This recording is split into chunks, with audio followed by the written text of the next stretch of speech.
안녕하세요. 조닥TV 별다방 산모기실 산부인과 전문의 조영구입니다. 지난 강의를 들으시고 자연출산에서 잘 이해하셨죠? 이번 34번째 강의 주제는 제왕절개 수술 후 상처 예방과 관리에 대해서 말씀드리겠습니다. 근래 10년 사이에 35세의 고령 산모의 증가와 또 난임으로 인한 쌍태아의 증가로 인하여서 제왕절개 수술이 많이 증가해서 한 60% 이상까지 증가한 그런 상태입니다. 그래서 그 제왕수술을 하게 되시게 되면은 상처가 남게 되시는데, 그러니까 이러한 부분에 대해서 산모분들이 수술 전에 많은 걱정과 염려를 가지고 계십니다. 제왕절개 수술은 치골의 그 3cm 위쪽에서 가로 방향으로 15cm 내외 정도로 피부를 절개하게 됩니다. 태아의 그 크기라든지 피부의 두께라든지 피부의 탄력성에 따라서 그 이상으로 절개를 해야 되는 경우도 있습니다.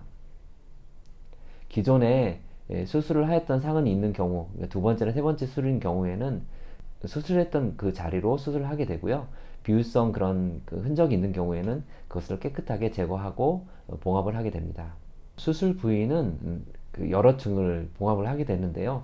안에 복막으로부터 근육층, 그 다음에 근막층, 그 다음에 피하지방층, 피부층을 이렇게 봉합하게 되고요. 그 다음에 그 안쪽에 있는 봉합사들은 한 달에 두 달 정도 저절로 흡수가 되는 그런 봉합사로 봉합을 하게 됩니다.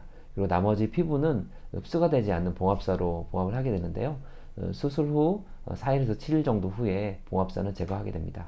수술 후 정상적으로 피부가 회복이 되면서 피부가 메워지게 되는데, 그런 메우는 과정 중에서 과대하게 메워지거나 덜 메워지게 돼서 흉터가 생기게 됩니다.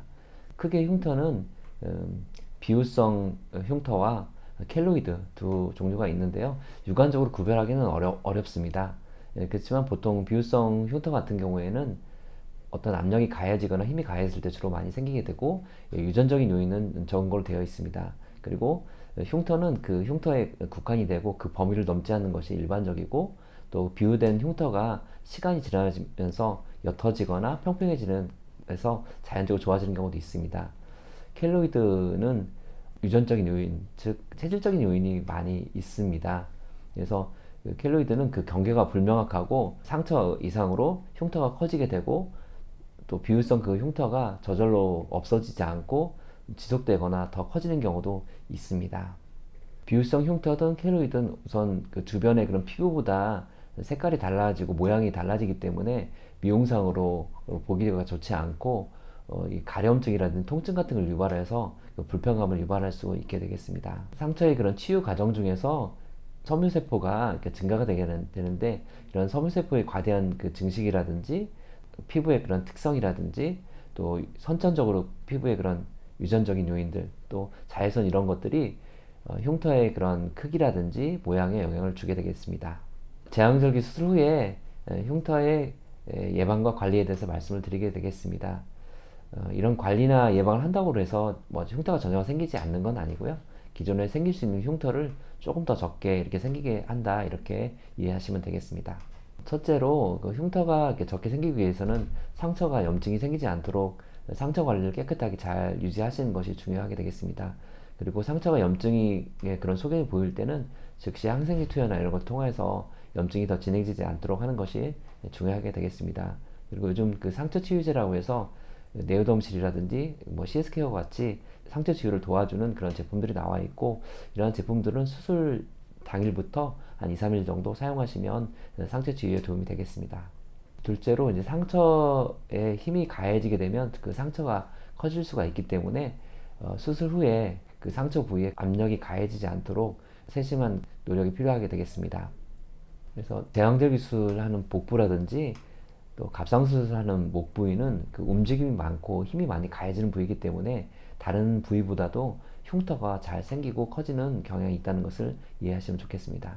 셋째로 상처 부위가 커지지 않게 하기 위해서는 그 상처 부위에 압력이 가해지는 것을 줄이고 수변을 잘 유지하는 것이 중요하게 되겠습니다. 네, 그래서 상처 부위에 스텔라이스비라고 해서 그 테이프를 2, 3주 정도 붙여놓고 압박복을 착용하는 것이 압력을 줄이는데 도움이 됩니다.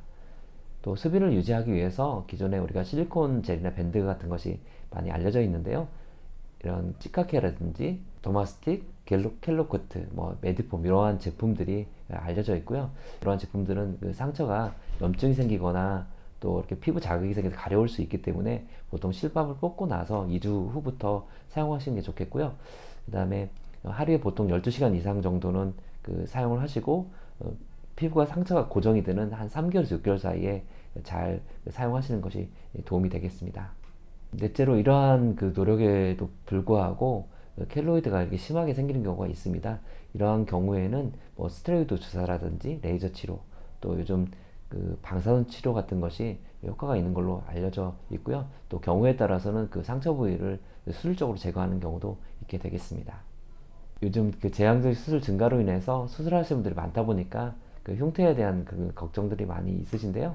그 흉터의 관리와 또 예방 지침을 잘 숙지하여서 또 흉터 걱정 없는 그러한 출산이 되시기를 바랍니다. 조닥TV 별다방 산모기실 산부인과 전문의 조영구였습니다.